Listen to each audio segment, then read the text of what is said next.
Plus,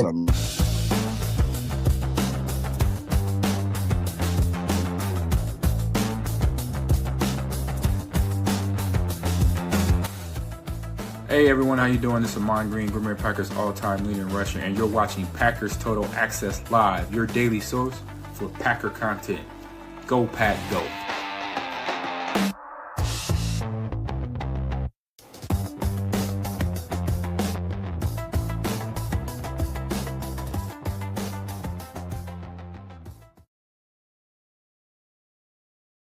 What's up, guys? Welcome into Packers Total Access. My name is Clayton. You can check us out on packernet.com. Find me on Twitter at Packers_access. You can also find this show in podcast form by searching Packernet during the week. And also, we've got an overflow channel set up for everybody who wants that extra content. Just search for Packer Fan Total Access wherever you get your podcast. It's my understanding. I believe we're up on iTunes now as well, so all platforms should be pretty much covered. Again, just search Packer Fan Total Access. Make sure you subscribe there and give us a 5-star review. If you don't like the show, just pretend like we never crossed paths. We greatly appreciate that. All right. So we got Jacob joining us here, man. We're here to talk Packers. It is February the 5th. Got a multitude of topics. I was going to do a quick 13, 14-minute video on Jeff Stoutland, obviously departing from the Philadelphia Eagles. This is now going to turn into an entire show, and I'm sure nobody will complain about that. So we'll get into everything. Before we do, if you would, do that YouTube stuff for me. Hit like. Hit subscribe. If this is your first time tuning into PTA, welcome. Thank you for making us a part of your morning. We are not experts. We're not insiders. We're not media members. We are fans just like you talking Packers on a daily basis. So if you're looking for that type of content, make sure you hit like, subscribe, click the bell icon, everything in between. We greatly, greatly appreciate it. Jacob, I know you're a little under the weather. Appreciate you jumping on here, man. How you doing? I'm good. Like I was telling you, man, for whatever reason, if you live up north and it happens to be, usually below zero, for whatever reason, you wake up and your nose is runny and you cough a little bit, but I usually shake it off by around 10 a.m. just in time for The Price is Right. You know what I mean? Yeah, absolutely, man. I hear you, man. You got to tune into The Price is Right, which, by the way, the AI videos people are creating around Price is Right where Bob Barker's just slapping people. It's hilarious. One of my earliest memories is watching Price is Right at my grandma's house. Well, obviously, when Bob Barker was the man. I'm okay with Drew Carey, but it's just not the same. Oh, Bob Barker was the man, bro. Yeah, he'd get canceled nowadays, though. He got a little bit. He be kissing everybody, bro. Yeah, a little bit. Even the guys were not off. You know what I'm saying? Bob didn't care. So allegedly, we got to say allegedly. So, all right, let's dive into it, man. This first topic of the day, it kind of ran rampant on Twitter yesterday as Jeff Stoutland put a tweet out. If you guys don't know who Jeff Stoutland is, he is a legendary coach for the Philadelphia Eagles. We'll kind of talk a little bit about him and why this applies to the Packers a little bit. Now, listen, I'm not saying the Packers are going to go get Stoutland. This is just one of those examples of, hey, you know what? We think outside of the box a little bit. The running game struggled. Maybe this would make sense. I'm going to read an article to you guys from our buddy Wendell Ferreira over there at A to Z Sports. And again, you guys, I've got the link to his article in here. I gave you guys kind of the cliff notes here as well, but I really want to dive in his article a little bit deeper. So make sure you go click on his article, read it yourself. This thing ran yesterday. I was out at dinner, and I'm like, why is Jeff Stoutland? I knew who Jeff Stoutland was. I'm like, why is he trending on Twitter? Man, he's like, why is your phone out? I'm like, well, give me just a minute. What's going on here? Got like 7.6 million views the last time I checked. So here was a tweet that Jeff Stoutland sent out. Philadelphia. I've decided my time coaching with the Eagles has come to an end. Notice he didn't say coaching has come to an end. Coaching with the Eagles has come to an end, right? When I arrived here in 2013, I did not know what I was signing up for. I quickly learned what this city demands, but more importantly, what it gives back. The past 13 years have been the great privilege of my coaching career. I didn't just work here. I became one of you. Stout out. Now, immediately everybody's like, what is going on? Obviously, they've had a great running game over the recent past here, Jacob. Now, it seems like they struggled this year. I don't know how they finished. I haven't dove too much into it, but they struggled this year as opposed to past years, which tells you maybe people caught on to a scheme. Maybe it was lack of talent. Maybe it was injuries. We're not, Philadelphia Eagle insiders, obviously, but this immediately your mind goes to the Packers struggled running the ball this year. Why not, give it a view here, give it a gander, right? Well, I'm going to now jump over. I'm going to keep this on the screen for you guys, but I'm going to read this article from Wendell Ferreira here. Legendary offensive line coach Jeff Stoutland stepped away from the Philadelphia Eagles, a massive coaching update this offseason. Stoutland had been with the Eagles since 2013 as a run game coordinator since 2018. Immediately after the news broke, Green Bay Packer fans across social media started asking for Matt LaFleur to check in on Stoutland. me being one too, right? One of the top offensive line developers in football. But if you look at the reasons why Stoutland left the Eagles, it's going to be hard for the Packers to convince him. Now, let's explain what that means. As he goes on, Wendell Ferreira says, according to ESPN's Tim McManus, no relation to Brandon McManus, to the best of my knowledge, the offensive reconstruction going on in Philly is the main reason for Stoutland's decision to leave the organization. And that included the offensive change going to Sean Mannion, the former Packers quarterbacks coach, who will now be the play-calling offensive coordinator for the Eagles. Quote, another wrinkle emerged with the hiring of the 33-year-old Mannion as offensive coordinator last week, McManus wrote. Mannion is slated to install a new scheme that will pull from the Sean McVay and Kyle Shanahan systems. Given that Stoutland doesn't have a history with that offense, he would have needed someone to bring him up to speed on the new system, a source noted, end of quote. Now, they make it sound like he's an absolute knucklehead that couldn't figure it out. That's, to me, that seems a little off, although that is someone's personal opinion. I'm going to respect it, okay? Via McManus, head coach Nick Sirianni and then offensive coordinator Kevin Patullo began incorporating different run designs last year. But it was last year that they started struggling, right? It's kind of interesting there. I added that in. Wendell didn't say that. And Stoutland wasn't appropriately consulted on the changes. He was offered a position on this year's staff, but wasn't happy with the development of the offensive philosophy. So what you're hearing here, Jacob, to me, man, is you've got a guy who's been dominant in the run game the last few years. Nick Sirianni, getting a little bit big for his britches, goes in and says, hey, we're going to change a bunch of stuff up. It fell flat. Now they hire a new OC. We're having to kind of scrap the offensive mentality philosophy, if you will, which, by the way, isn't it hilarious that Matt LaFleur sucks as a head coach, his play calling sucks, his offense sucks. We need a new head coach. We need a new scheme here in Green Bay, but everybody is wanting all of his coaches. It's just wild how that's working out. So with all that being said, they changed schemes. It sounds like either before last year or mid last year. Again, we'd have to go watch the tape to get the true answer there because everybody's kind of got their narratives they want to, unfold there. Not Wendell, not this Tim guy. I'm just simply saying in general, people typically will steer the conversation towards what they want it to sound like rather than what does the tape actually show, right? But all of a sudden they struggle, and now Stout is out. I don't mean to rhyme. I do it all the time.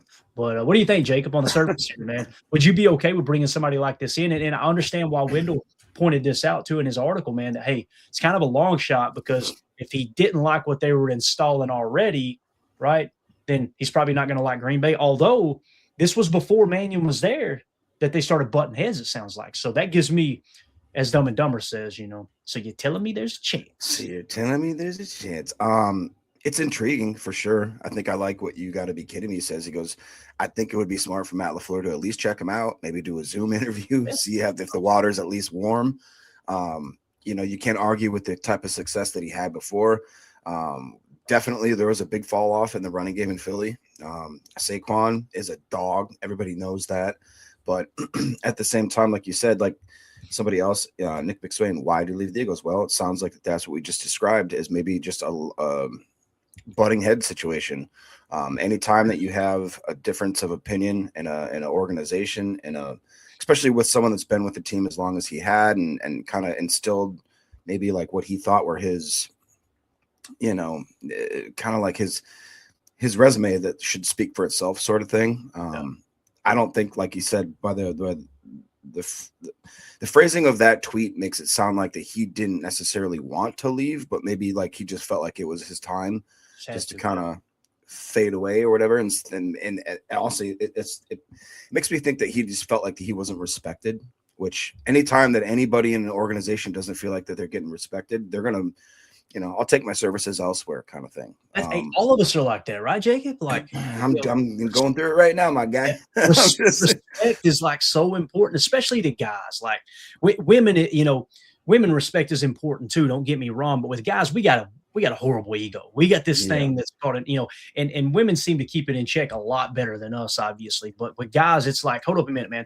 You want to be respected. You want to feel appreciated. Now, it doesn't mean you should keep someone around that sucks at their job, right? But if you feel like you're pulling your weight, you're doing what you should do, there should be some mutual respect there. So I get it, man. And especially a guy, Jacob, who's been in the league for as long as Jeff Stoutland has. This dude's like a legend, right? So, yeah. Wendell went on to say here too, and I'm gonna get to Chris's comment next, but why it's hard for the Packers to pull it off. McManus added that the veteran is not expected to coach in 2026. Okay, so there it is. There's the first glimpse of that. But even if there is still some level of interest in coaching this season, the Packers are probably not the most likely landing spot. The lack of familiarity with the scheme was one of the main reasons why he left Philly, and it wouldn't make sense to go to a team that runs it. Again, we seem like we're skimming over the fact that this happened before the scheme was implemented. There was already problems behind the scene. And again, with all due respect to Tim from ESPN, Tim McManus, you're not going to be able to convince me someone who's been coaching as long as Jeff Stoutland would not be able to understand. And again, that's up the speed. Are you serious with a wide zone scheme? Guys, the wide zone run scheme, to the best of my knowledge, this version of the wide zone West Coast boot scheme was first installed by Mike Shanahan in the 90s in Denver. Maybe even, I mean, I'm trying to think of what year he took over in Denver, but what he took Bill Walsh's West Coast offense and he combined it with Alex Gibbs's zone blocking scheme. And then he said, hey, why don't we stretch this thing out wide and boot off of it with all West Coast principles still involved? It used to be, remember the old Holmgren split back sets, right? The pro sets. You'd run the West Coast offense out of that. You'd have a Texas route on one side, attacking the flat the other, and it was literally, all right, don't be afraid to check it down to the running back. That's an extension of our running game. Well, what Mike Shanahan did was, hey, let's stretch everything horizontally, and then let's boot off of it. Well, that was Alex Gibbs. This has been around forever. I don't know. That's the only thing I didn't like about that quote from Tim. And again, that wasn't Wendell's quote. That's Tim McManus's quote. Is to think that Jeff Stoutland would need to be brought up to speed on how to run this offensive scheme, this running game, if you will. Is, I don't know. To me, that seems like a stretch. But again, I think Wendell's spot on with this article. It's a long shot for the Packers to hire him. I really believe that, right? Because it says offensive staff so far, the Packers haven't executed any changes along the offensive coaching staff except for Sean Mannion, who left Green Bay to the Eagles. Matt LaFleur is still in the process to find his successor as the next quarterback's coach. The top names for offensive staff are coordinator Adam Stenovich, passing game coordinator Jason Vrabel, and offensive line coach Luke Butkus, a formation that has been mostly in place since 2022 when Nathaniel Hackett left the Packers to become the Broncos head coach. Now Nathaniel Hackett has taken the job, obviously, with the Miami Dolphins. So anything else you want to add there, Jacob? Sorry, I didn't think I just want to get through that article. Yeah, no, great info there.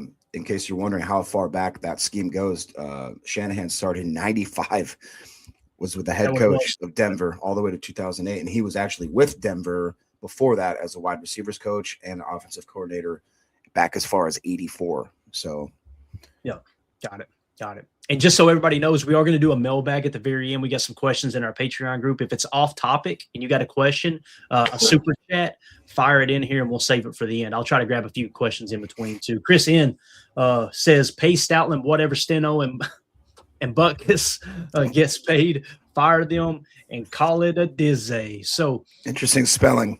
Yeah, it's very interesting spelling. And listen, I don't want to disrespect anybody, especially the name their mama and daddy gave them, right? But when you guys know how I feel about the offensive line coach, it's like it's almost like he's untouchable, And here's the only thing, and I've talked about this in the past, Jacob, before we move on. I had to take a step back because Brian Balaga watching the tape, former offensive lineman, is like, it ain't the coaches, guys. These guys just aren't good enough. So that's where I've got to check my ego at the door. Okay, maybe it ain't Butkus. Maybe it is. We need to get better offensive line. Regardless, that does fall at the feet of Goody. And as Nick McSwain said here earlier, he said, did it seem to anyone else like Goody was pointing fingers at everyone but himself? LOL, talking about yesterday. And again, I can't disagree with that. That's a vibe I got too. And I know, and I understand this. Yeah. So same with Jacob. I know that Goody's not going to go out there in a press conference and say, all right, guys, here's our plan. We're going after this player, that player, this player, that player. I get it. But it just kind of feels like, I don't know. Hopefully he does the opposite of what he said in that presser, because that presser made you feel like, okay, we're just going to run this thing back. Again, he's not going to give any secrets out at that either. So I understand why you feel like that, Nick. Jacob, I think you probably agree too, right?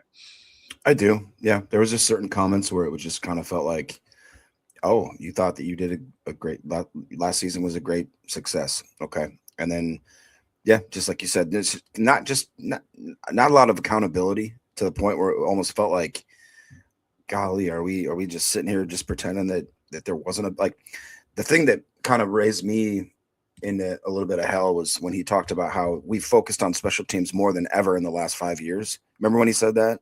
Mm-hmm. And I just went, really? Like, this is us focusing on special teams? Okay, all right, that's fine. And like, again, this isn't a blame Rich Bisaccia thing. I think we've addressed that quite a bit on this podcast. Right. He specifically said that we don't draft guys for special teams. Like, we draft guys that play a position other than special teams, and then we basically paste him in there. Well, all right, and he did address that it's different than what Ted Thompson did. He said Ted Thompson focused on special teams very intently. So it just kind of made my head spin a little bit. I'm like, well, you're saying both things out the side of your mouth that don't make sense, but whatever. Right. Yeah. Like, you could listen to his presser and go, okay, he's saying Ted did focus on it, but in another breath, he's saying Ted didn't focus on it. Again, it's coach speak, right? It's just, hey, it's like a politician. I'm going to speak for 30 or 45 minutes and not tell you a damn thing. That's what I'm going to do. It's going to be word salad, right? So, and J. Cole, thank you for the correction. He says Hackett is with Arizona now as the OC. Gotcha. I was thinking he went to Miami for some reason. So that makes sense. So, because I think they did poach somebody from us to be I can't remember. Anyway, so thank you for that correction there, Jay. Appreciate you, buddy. Everything's a blur out here if I ain't got notes to go off of. So, again, you guys go check that article out, obviously, there from Wendell Ferreira. I got the link in our Patreon group here, just A to Z Sports, or go find Wendell on X. Great writer, straight to the point. You've seen how quickly my dumb redneck butt read that, and I promise you intelligent folks will be able to get to it a lot. Wendell's great. He's great. Yeah, he's awesome. He's an awesome follow. So if you guys are watching this video back later, let us know in the comments. How do you feel about Jeff Stoutland? Would you like to have him in Green Bay? Do you think? And here's the thing, too. If you want him and you truly want a veteran guy like that and you want to bring him in, forget what Tim McManus said about, oh, no, he'd have to be brought up to speed on this and that. If you truly wanted to bring him in, you could get him. You just go to him and go, hey, bub, how much we talking here? What do you need? I'll go run it up the ladder and see if we can get you exactly what you want here. How much say do you want in the offense? Maybe he comes in and says, I want to call plays. Okay, we'll see you later, bub. That ain't going to work like that. Maybe that was the case in Philly that we didn't hear about. You never know. But again, let us know in the comments, how do you feel about it? Make sure you hit like, make sure you hit subscribe, click the bell icon. Let's take the conversation in there and talk some football on it. Appreciate y'all. All right, let's move along now, Jacob, to the coaching staff update. I like to kind of give an update here or there. And just let's refresh here, get your take, and everybody in the chat. Like I said, we'll do a mailbag at the end. If we can apply it to the topic at hand, we will do that. We'll also hit the chat's question in the Patreon group. But the coaching staff, let's kind of reset the board here. You guys, Jay, everybody in the chat, call out any errors you see here. I just had AI throw this together real quick. This is the current staff with the Green Bay Packers. All right, Matt LaFleur is your head coach. Rich Bisaccia, assistant head coach / special teams coordinator. Let's start with the offensive staff here. You got Adam Stenovich as your OC. Jason Vrabel is still the passing game coordinator. Ben Sermons is the running backs coach. Ryan Mahaffey is your wide receivers coach. John Dunn is your tight ends coach. I really like John Dunn. He's one of my favorite coaches. Like, when you dig into his background and knowing that Matt LaFleur credited him with a couple of different occasions of him drawing up plays on the sideline in the heat of the battle, absolutely love that. So Luke Buckus is still your offensive line coach. Eddie Gordon is the assistant offensive line coach. Luke Getsy is your senior assistant. I wonder if they will just keep that quarterback's coach position open and maybe just let Luke Getsy be the quarterback's coach and senior assistant. I don't know. I know they've already interviewed for at least one guy at that spot, and I don't have his name down at the moment. But again, we'll see if they actually fill that void or not. You got Connor Lewis as the passing game specialist / game management. You got Jeremiah Colon, offensive assistant, and then Rob Grosso, if I'm saying that right, offensive quality control coach. And of course, the note there is quarterback's coach position is currently vacant following Sean Mannion's departure to the Philadelphia Eagles. So, I'll tell you another thing I wouldn't mind, Jacob, is going to Jeff Stoutland and saying, hey, how about this? Luke Getsy is going to really focus on quarterback's coach for us and getting Jordan in the quarterback room ready to go. Would you like to be our senior assistant? That would be awesome. Just to get him in here and that's that extra set of eyeballs on the offensive line room. And you know what? If he's not familiar with the wide zone scheme, how about him giving some ideas and just some pointers and looking at it from a broader perspective of, hey, here's what's going on in the run game. Here's what I see. Here's a written report every week of the changes I would make if I were in charge. You guys are the coaches. Do what you got to do. You know what I mean? I think we always talk about getting people in here to be a coach's coach and like someone else who's kind of seen it through a different lens. To me, it would be a great pickup, although it does seem far-fetched. But what do you think about the coaching staff so far, man? I mean, I like it. I'm not going to lie. I don't know a lot about certain guys here. There's certain people that we're obviously familiar with: Stenovich, Vrabel, Butkus, Getsy. The other ones, like I said, I'm not going to lie. I don't know necessarily how they are, what type of coaches they are, but I do like the idea that you said of trying to find. I mean, the quarterback's coach position in Green Bay has been one of those things that's kind of like, I don't want to say highly touted, but we've had just some awesome people back there. You know what I mean? And there's no denying that that's why we've had 30 years of consistent, unbelievably great quarterback play. I saw a couple of stats of the first two seasons for each is Favre, Rodgers, and Love, and they are shockingly similar. And Love is almost right up there with every single stat line that you would ever imagine compared to those, two Hall of Famers. Future Hall of Famer and Rodgers, obviously, but it's an interesting thing, and I think that I would use that as kind of a selling point if you wanted to try to get in a certain coach and just be like, hey man, do you want to be the next guy in line to rule this royalty? Like, there was an interesting. I don't know what you think about this. You got to be kidding me. He says, just got through thinking maybe Stout interviewed and wanted the Philly OC job. Maybe got a little butt hurt that he didn't get that job. And then all of a sudden, maybe that's a little fire under his belly to say, all right, I'll go to Green Bay. I'll take whatever job you had and then make it even better. Like, yeah. And that's a great point. You got to be kidding me. Like, it could be, we don't know, right? We're not completely behind the scenes. All we know is Stout, for him to put that tweet out there, it sounded like he probably a little bit hot. You know what I mean? And I imagine there's a portion of the Philly fan base that's also sitting there thinking, man, boys, because Sirianni is always on the hot seat. That dude won a Super Bowl and he was on the hot seat the next year, right? So when you kind of look at it from that perspective, it's kind of like the backup quarterback's always the most popular player in the locker room, right? According to the fans, right? Jacob, like the backup quarterback can do no wrong. It's always, why don't we give him a shot? Why don't we give him a shot? He's always winning the popularity contest. Yeah, I was a big Clifford fan for a while. All right. There you go. Hey, we all were, man. You give me the big red dog. Mike Z in the chat says, hey, fellas, as long as we have Jacobs, are we even going to run outside zone anyway, Clayton and Jacob? It's a great point, Mike. It's not his strength. I think he can run it, man. Getting that dude horizontally the way he cuts and then just one cut and go up, I just wish they would try it, and I think it's a great question, Mike. I do. And obviously, the second that they signed Josh Jacobs, we on this show were like, all right, boys, we're probably going to go to more inside zone and more duo and kind of press into that with the inside zone attack with RPOs attached. And we did that. But just why not try it? I don't know, man. I don't think anybody's going to convince me that Josh Jacobs can't run outside zone. If we try it and it falls flat, I feel a lot better about it. But this idea of we're just not going to do it. And maybe this is the year that Matt breaks it back out. Again, that's not my opinion, but Brian Balaga and others are talking about that constantly. Like, you need to get back to what you do well, and that's running outside zone. So, and boot off of it. So appreciate the question, bud. All right. So moving along to the defensive side here, Jacob, defensive staff. Jonathan Gannon is your new defensive coordinator. Obviously, he was hired on February the 2nd. Felt like it was 3 weeks ago now. It was just 3 days ago, technically, I guess. Bobby Babich, your secondary / passing game coordinator. He was hired in January as well. Obviously, Bobby, actually, I think that date's off. Maybe it was technically January when it was actually announced. Clayton, we do have a bit of breaking news, actually. We'll hit that here in just a second, man. Let's finish this segment here. Appreciate you. So Bobby Babich is your new secondary coach / passing game coordinator, hired there this offseason from the Buffalo Bills. DeMarcus Covington is still your defensive line / run game coordinator. Sam Cephas is your new linebackers coach. Obviously, he was hired from Virginia Tech this year. Vince Ogabasi really surprises me. He's still the assistant defensive line coach. I thought he would go to Miami with Hafley. It's really interesting that he decided to stay in Green Bay, at least for the time being. We'll see if that changes. Then you got Jeff Kuntz, defensive assistant, and Jamil Lett.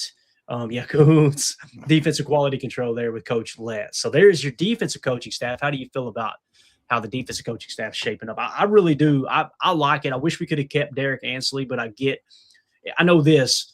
If you were to ask me, who would you rather have, Bobby Babich or Derek Ansley? It's definitely Bobby Babich. Bobby Babich has more success as a defensive coordinator, albeit just 1 year. He's got a little bit more diversity in terms of coaching linebackers and the DB room as opposed to Derek Ansley. Not that Ansley's a bad coach. We talked about it. I think he's a great coach. But if I had to choose between the two, I can understand why Matt LaFleur and Jonathan Gannon went with Bobby Babich. How do you feel about the defensive coaches here? I mean, I'm actually pretty pumped for this lineup. Jonathan Gannon was, we talked about it many times on this podcast, maybe not like our number one pick, but the guy, I believe you said it, like if you had to plug someone in right away that could do the best job right away, you said Jonathan Gannon. I agree with that. A guy that's obviously been a head coach, understands what it is to manage a group of men that way. Obviously what he did in Philly is you can't argue with it. Same thing with Bobby Babich. What he did in Buffalo is just undeniable.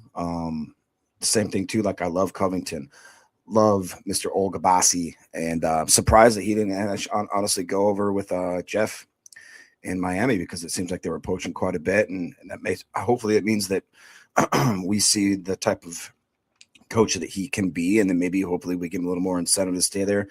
Got a guy named Jeff Koons. Anytime you can yell Koons in the stadium of the Packers fans, that brings back memories of old in the 90s for sure.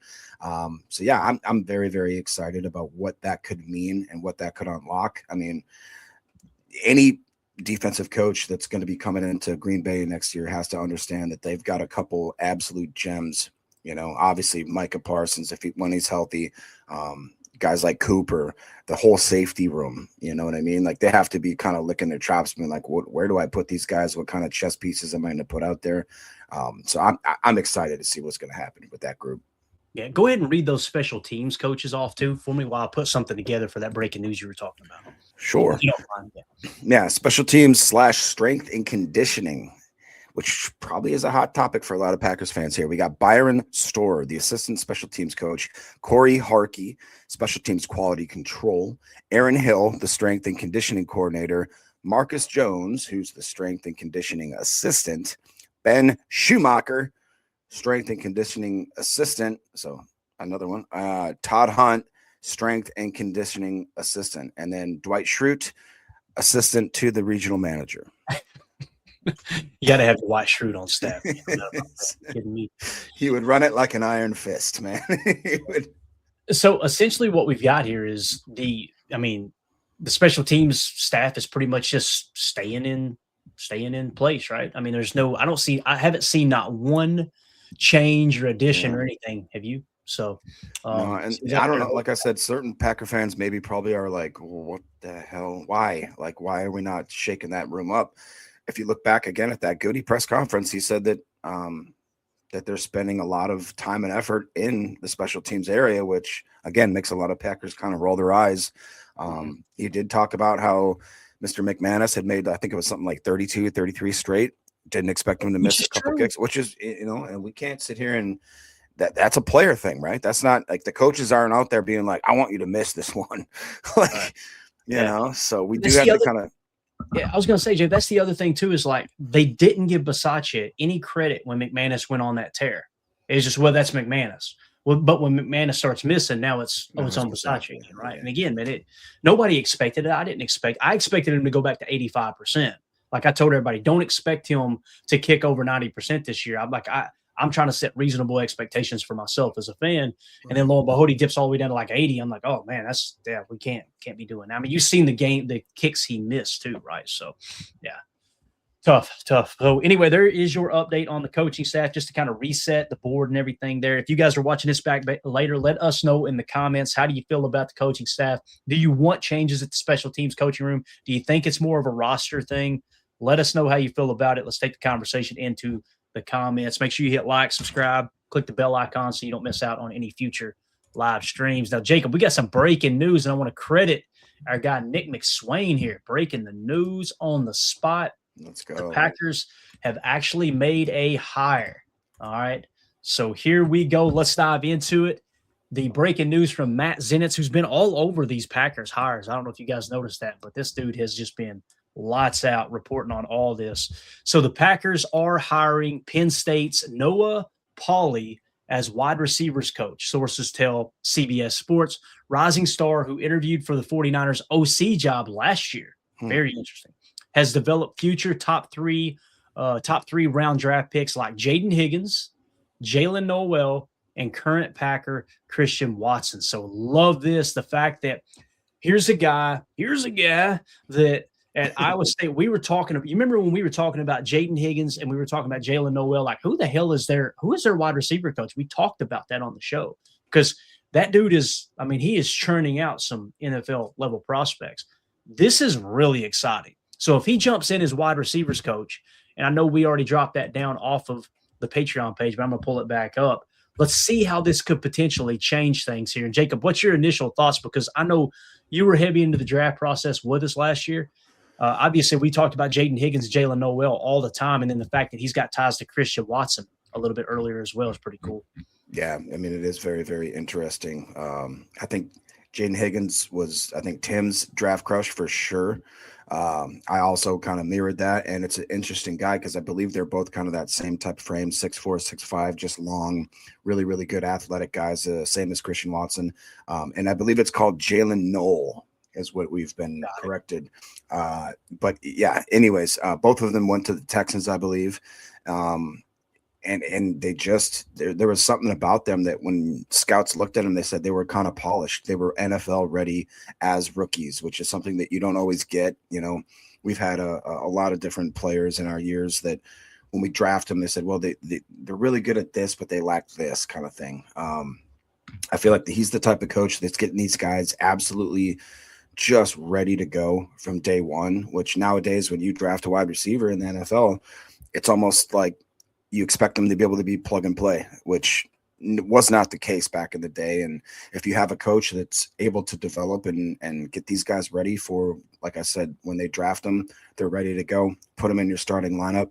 It's pretty intriguing to have that type of player going, or that type of coach, I should say, going in to coach our players, especially with the wide receiver room that we have. We've already been kind of talking about how greedy and blessed we are at that wide receiver position. Things may shake up a little bit, obviously going into this next year with the guys like maybe Dobbs and certain others that may not be on the roster anymore, but it's going to be pretty exciting to see what a guy like this can do to that room, which, like I said, was already, kind of peaking the ceiling. I feel like that he could break through that ceiling and absolutely make these guys, because, we talked about it many, many times. There was a weird year where we had a lot of drops. There was a couple stuff where, maybe not being on the same page as Jordan and running the routes that were necessarily supposed to be ran at that certain point.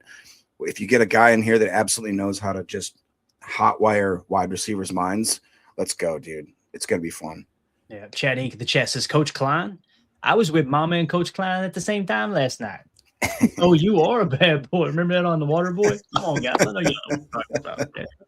I think that I'm assuming that was a Water Boy reference there. Chad, confirm for us in the comments if you don't mind. But all right, so let's talk about this new hire here in Noah Pauley.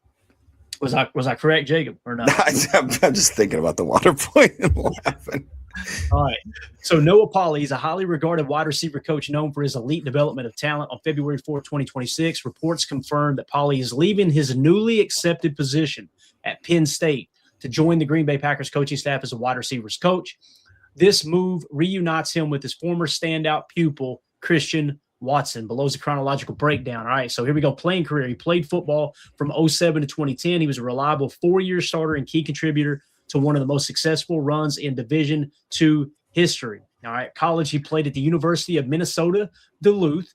His highlights, he was a member of two NCAA Division II national championship teams in 2008 and 2010. His stats in 47 career games, he recorded 100 receptions for 1,108 yards and 9 touchdowns. He also served as the team's primary punt and kick returner.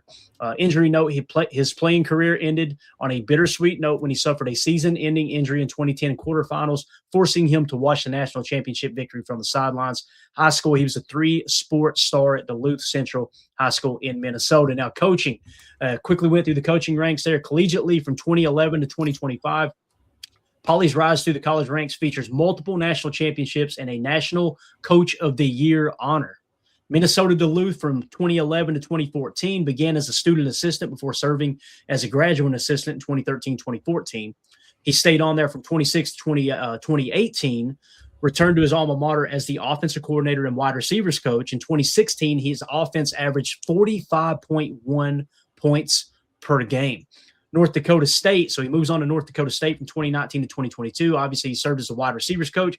He won 2 FCS national championships in 2019, 2021, and was instrumental, I repeat, instrumental in developing Christian Watson into a second-round pick for the Packers. He moved on to Iowa State in 2023 to 2025, served as a wide receivers coach, and was promoted to passing game coordinator in 2024. And then in 2024, he was named the FootballScoop.com National Wide Receivers Coach of the Year after mentoring 2 1,000-yard receivers in Jalen Noel and Jaden Higgins in the same season. So you could see how he's quickly, everything he's gone, everywhere he's went, Jacob, everything he's touched has turned to gold here. It says his transition to the NFL follows a brief test run with the Packers and a high-profile hiring cycle. Obviously here, he worked with the Packers wide receivers as a part of the NFL's Bill Walsh Diversity Coaching Fellowship. So he was actually with the Packers the summer of 2022. I did not know that. That's wild. And then in 2026, Penn State he briefly joined Matt Campbell's new staff at Penn State as a wide receivers coach. So you know Matt Campbell, Jacob. He'd matter in hell. Matt Campbell said, "Oh, I'm going to go get this stud wide receiver coach. Come on in." Didn't even get to the first week of the season. The Packers already came a calling. So there's your new wide receiver coach in Coach Noah Polley. Success has followed him everywhere he's went. He played football at the collegiate level, just like most of this coaching staff. You see how many former players are on these coaching staff? And it's all players who their career was cut short because of injury. Yep. This is you. This guy right here, mark my words, we're going to look up in 2 or 3 years, and he's going to be an OC somewhere. There's no doubt in my mind. I was just going to say, this feels like the type of trajectory that, the NFL is looking for. Young, talented coaches that have been there, that has the leadership qualities. And because, like you said, that they've played, anytime that you have a boss that's done it, that has done it, that matters, man. Like we always talk about, that people don't care what you know until they know that you care. That's the type of player that the type of coach that I think players want to play for. And he does seem like that he's on that amazing path of kind of being like a young up and comer. And Clayton, I would even say that, yeah, OC for sure. I think in like 3-4 years, I'm talking head coach type of, this is just the path that it seems like everywhere he's went, he's left a trail of gold. You know what I mean? So it feels as if, even like you said, going from Penn State and then having guys from the NFL already trying to get him into their building in 2022. Mm-hmm. To me, that says, all right, we see what you're doing, son. We'll see you in a couple of years kind of thing. And lo and behold, here it is. And I am very, very, very excited. Just like you got to be kidding me saying, I like the hire. I absolutely love the hire. Yeah, completely agree. Chad Inc. did confirm it was a Waterboy reference. Not there we go. We got it. Which part are we eating? If I had to say we were eating a part, I'd say it's neat. Mike Z says this guy will be here for a year. I don't know if that's a sad emoji or what, but it's a great point. Like, that's the bad thing about hiring good coaches, right, Mike Z? You know they're going to be gone quick. Now, here's the thing. It is an option, right, that if you really like what he brings to the table and then someone comes a poaching, you could potentially promote him to offensive coordinator and move on from Stenovich next year, right? So it does kind of feel like Matt LaFleur is putting all his ducks in a row to where, all right, we can continue to improve, right? Continue to improve this coaching staff as they get poached. And that's the thing that Matt LaFleur doesn't get enough credit for is, in my opinion, is he's had to deal with all these coaches leaving, right? Yeah. Like, it just year after year, his coaching staff gets poached. Well, now we get to see Ben Johnson just lost his OC. So now we get to see, how does Ben Johnson respond to losing people, right? We said this last year. If you're going, you're overblowing this, Clayton. Last year we said the same thing about Campbell. Right. We said, let's see what Dan Campbell can do without Ben Johnson and Aaron Glenn now. What happened? They missed the playoffs, right? So, again, now that's why, in my opinion, it's more important to have a play-calling, offensive-minded coach to kind of keep the ship stable on offense, and then you're kind of constantly having to replace the DCs as opposed to the opposite. So I think Ben Johnson is going to be in a little bit better shape than most coaching staffs, because obviously he's the offensive mastermind there. But I think it's a great point there, though, Mike. Let me highlight this real quick. Thomas I don't know if you meant to do a super chat or not, or if you're just being general or generous there, Bubba. But we greatly appreciate the tip there, man. Thanks for throwing. He went on to say, "You guys are the best Packer content on YouTube." Hey, you're the man. Pretty nice guy, Tommy. Yeah, we got him. We got Thomas full, but we greatly appreciate it, buddy. Thank you so much, man. Again, this is it's all fan driven, dude. We're all just in here having a conversation as Packer fans, but we greatly appreciate the dono there, bub. All right, so there you go, guys. There is your new coaching hire. Again, breaking news right here on PTA. Penn State coach Noah Pauley. Obviously, he was recently with Iowa State. He was recently with before that he was with North Dakota State coach Christian Watson. He's now reunited with Christian Watson. He was part of the 2022 program there, the Bill Walsh Diversity Program in Green Bay, and now he is going to be your new wide receivers coach. I am jacked. I may be more excited about this hire than the Bobby Babich hire, to be honest with you, man. This is great news for the Packers.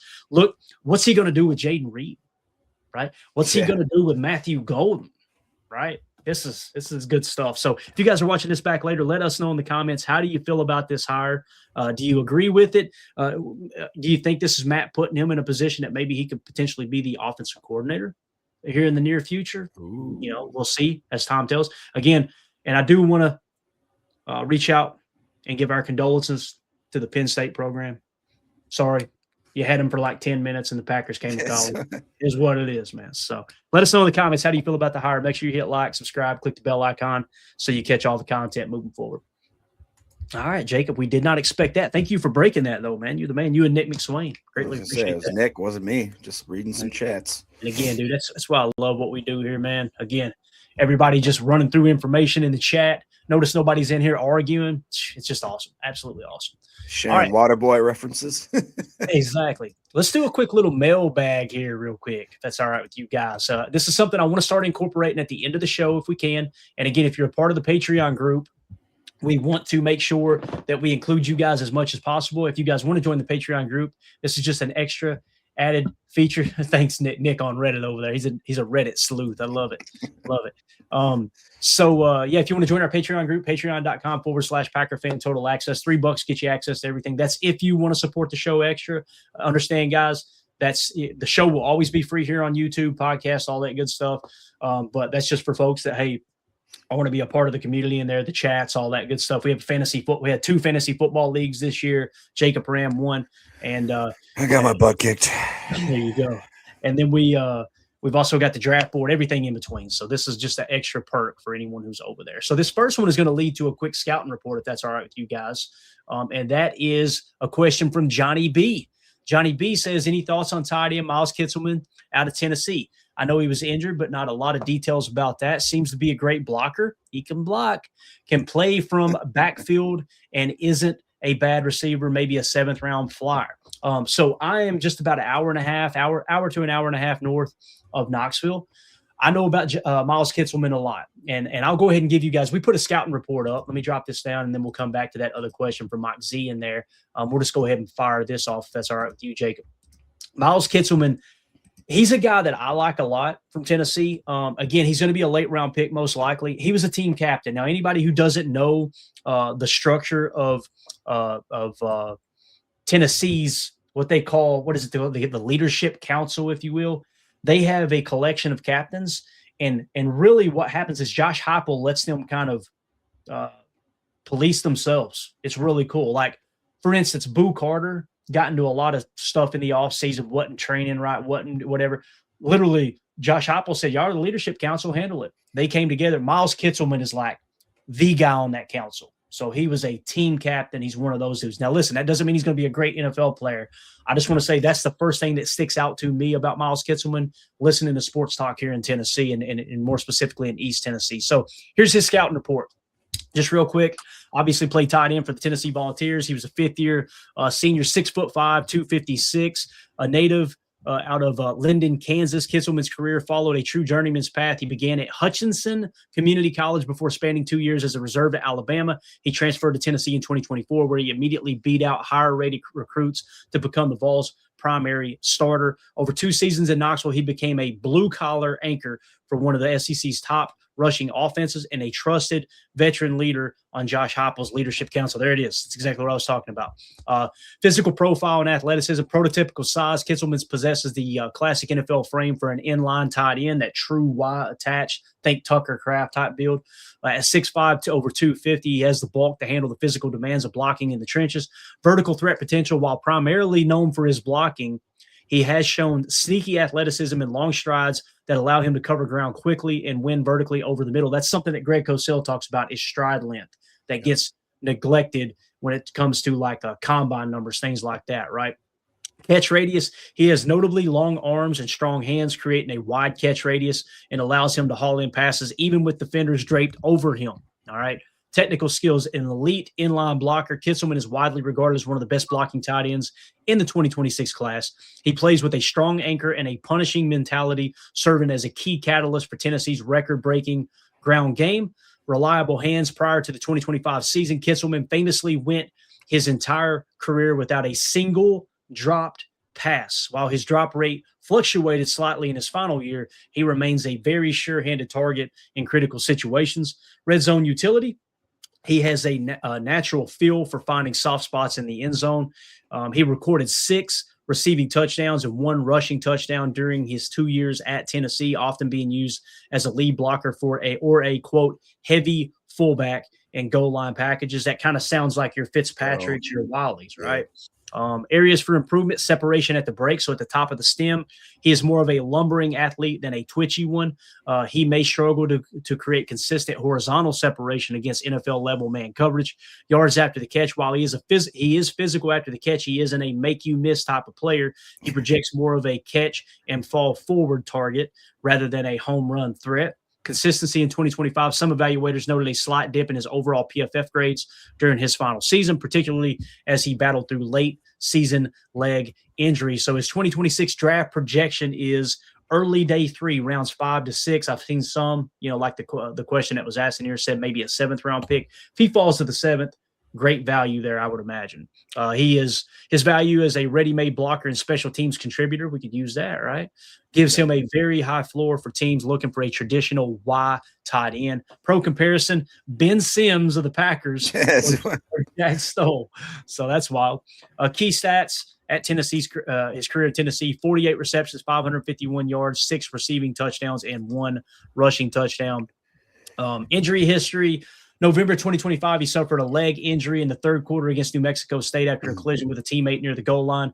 The injury forced him to miss the final 2 games of the regular season against Florida and Vandy. And then in December, he successfully returned to Tennessee's bowl game against Illinois, appearing on the field and recording 1 reception, proving he had recovered from the leg ailment. So he should be good there in terms of the injury, right? Now, if you go back to spring of 2024, he underwent a procedure on an upper body pectoral injury. So obviously that had gotten cleaned up. And then his medical profile outside of the late season leg injury in 2025, the 2024 pec procedure sounds like something that happens in Hollywood, don't it? Kitselman has been durable. Jacob knows a couple folks that's had pec procedures. Has been durable, appearing in 42 career FBS games. He is expected to be a full participant in pre-draft testing. So long-winded way to answer that in the Patreon group, but hey, that's just trying to give you your money's worth. So Johnny B asked once again, what about Miles Kitselman? Now you know the entire story on him. So hopefully that answers your question. Real quick, they're talking about 5th to 7th round pick. The mock draft database has him at 405. Can't believe that. I mean, because the way that like you described him, I mean, that exactly is to a T what I want out of a tight end. A guy that can block in line, that also has a little bit of a sneaky, catch radius, that actually has good hands. I mean, you look at those stats, they're not, jaw dropping, but they're actually kind of impressive if you think about it. If it's a guy that's an inline threat, I'm excited about that prospect right there. So you said that was the consensus big board, is that right? Correct. Yep. Okay. It's funny you say that because the consensus big board, when I put the data in on our board, was 349. So they dropped him since then, which is really interesting. PFF big board had him at 146. We've got him at a 166.5, which puts him in the 199 spot for us. So we've got him significantly higher where the consensus big board had him, and definitely now that they dropped him, like you just pointed out, Jacob. So that's a guy, again, man, I root for the Vols down here when they're doing good. Business does good down here. Everybody's happy. You know what I mean? They're a miserable fan base when they're losing. But he was just one of those guys that you could tell everyone in town, everybody on the team, the coaches, everyone around campus, they loved Miles Kitselman. Overachiever, worked his way up from a small school to Bama as a backup, and then got to start some football games there for Tennessee. Very, very interesting prospect for sure. So. And there you go. That's Miles Kitselman. If you guys are interested in Miles Kitselman, hit me up in the comments. Let me know, how do you feel about the breakdown on him? And would you be okay with taking a 7th-round flyer? Maybe you'd be okay with taking him in the 4th or the 5th round. Let us know in the comments. Make sure you hit like, subscribe, click the bell icon, all that good stuff for us. All right, Jacob. Last question here. Mike Zimmerman with the mailbag question says, can we or do we expect to hear Goody spell out what he's going to do moving forward? We won't and shouldn't drive a bus over current roster players. Okay, he won't. I'm sorry, he won't. Hence, killing any, quote, possible trade factor. Great point, right? Also, he has always played it close to the chest, yes. I think we need to be a bit more patient and see what happens in a couple weeks. Long question, but in the words of the great 12 RELAX, go Pat, go. And it's kind of what we talked about earlier, right, Jacob? Is, it's one of those things that you don't expect him to go out and lay out the blueprint of what he's going to do this offseason. He being Goody, right? It's just not going to happen. Again, show me your checkbook and your calendar. You guys hear me say it all the time. That'll show you what's priority one. We'll see what he actually does. Last offseason, remember, he said, hey, we need to compete for championships right now. What did he do? He went and overpaid for Aaron Banks. Some would say he overpaid for Nate Hobbs. And then he traded 2 first-round picks for Micah Parsons. So he said that last year, we were going, okay, yeah, let's see if he actually does it. And we felt like he did it. Now, don't mean to laugh, but it seems like he swung and missed on the free agent signings. We'll see. Maybe they'll play better this year. Maybe they won't even be on the roster. I don't know. But what do you have to say about all that in terms of – it's kind of what we talked about earlier, but I think Mike Z makes a great point. Yeah. It's tough because I go back and forth with how I feel about Goody. I definitely think that in years prior, I really was all in with the guy. I thought that it was great. Again, listening to that press conference, him talking about certain things where it was like, felt confident with the DB room, felt confident with the special teams, did all this kind of stuff. It just feels like that. Gosh, I don't want to say anything that's going to be like, I got you, dude. I got you. Negative against them. It's becoming more and more difficult to try to throw 100% backing behind them. That's what I'll say. And it's just some of the stuff he's saying. It doesn't feel like the type of boss/manager that I would want to work for. It kind of feels like a guy that's maybe trying to cover his own tracks a little bit. And it's funny because that comment came in. Me and you talked. That comment came in. We kind of had the same vibe. Like, it kind of feels like he's like, hey, listen, we had the team win championship. That you can't.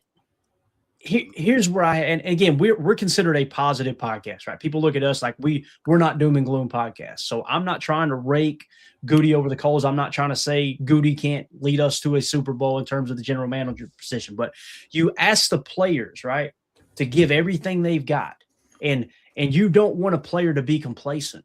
And then you go out in the media, and again, anytime you're talking to the media, you're talking to your team. And I guess it goes hand in hand with what Mike Z is saying is like he's basically telling the team, hey, we're all in on you guys. We think you guys can do it. And that's not a bad message. But at the same time, I would just like to have heard him say, I got to do a better job too. We all got to do a better job. Right. That would be the perfect answer. Like, okay, let's, it did kind of come across a little bit snarky. But again, man, those guys don't want to meet with the media. If they made me sit in front of a microphone and answer a bunch of questions, I'd probably be crabby too, Good so point. Let's hit these questions real quick and rapid fire. We'll wrap up here so I can get that video of breaking news out to everybody. Jonathan Bohr, I hope I'm saying that right, bud. Micah Parsons recruiting George Pickens at the Pro Bowl. Is that realistic? I don't think it is. And that's Micah just being Micah, right? Micah he stole the damn show at the Pro Bowl. And Lightning McQueen is what he's named his scooter now. It's his scooter. Did you see the videos, Jacob? He's taking a little pic of certain cheerleaders. They were literally playing plays in the flag football game, and he's just rolling across the field on his scooter right in the middle of a play and everything. I'm like, I love it, dude. Love it. But I know he's a bad locker room guy. He's an ass, Yeah. Amazing how Cowboy fans flipped on him so quick. Coach Lynn says, are we going to take a run at the O-line coach from the Eagles? I'd love that. We kind of talked about it earlier, Coach. You can rewind it back and see our take on it. I wish they would as like a senior assistant or something. doesn't, according to Wendell Ferrer and the reporting he's doing there behind the scenes, it doesn't sound like it's going to happen again. Maybe we'll all be surprised, right? They keep everything close to the vest. And then he went on to say maybe he could tell us what type of O-line to draft. See, there you go. Now, here's the thing, though, Coach. Again, this is going to sound like I'm hating on Goody. Is Goody going to listen to that input, or is he just drafting the guys that he wants, right? And listen, I don't want a GM who's just not going to make any decisions. I don't want a GM who's just going to do what everybody else tells him to do. But, there's got to be some give and take there. And I do think that's a fine line. And I think we've tread it pretty well. I mean, Goody, his prize pick is Jordan Love. He nailed that draft pick in a time that it was not popular. I think we would all agree. He nailed that draft pick. He nailed the Christian Watson draft pick. He nailed the Jaden Reed draft pick. He nailed the Edgerrin Cooper draft pick, right?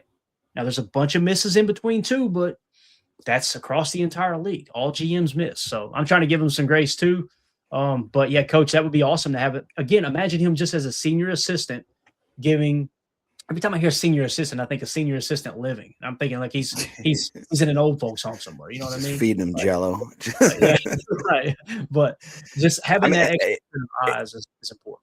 It could be worse. I mean, honestly, think about if you're a Vikings fan and you've had this supposed draft expert, Quezzy, whatever his name was, and all of a sudden you just fire him because after you look back at the last 4 or 5 years, it's like, what have we gotten here? Yeah. Crap. All right. It's true. It's funny. We're talking senior assistant living now, and we go from Waterboy to Happy Gilmore, and I think of Ben Stiller. So trouble me for a warm glass of shut the hell up. Look at the name tag, Grandma. You're in my world now. Or when the air conditioner fell on that old lady. Oh, what a movie. What a movie. Adam Sandler, man, he had some bangers. Nick McSwain said, can people stop saying Matt LaFleur is bad at hiring coaches now? Thank you so much, Nick. It's so true, man. Dude knows what he's doing. You got to be kidding me. I agree, Clay. If he's there with the 7th round, run the damn card, talking about Kitzelman. He seems like a Packer type player for sure. Yeah, he does. Yeah.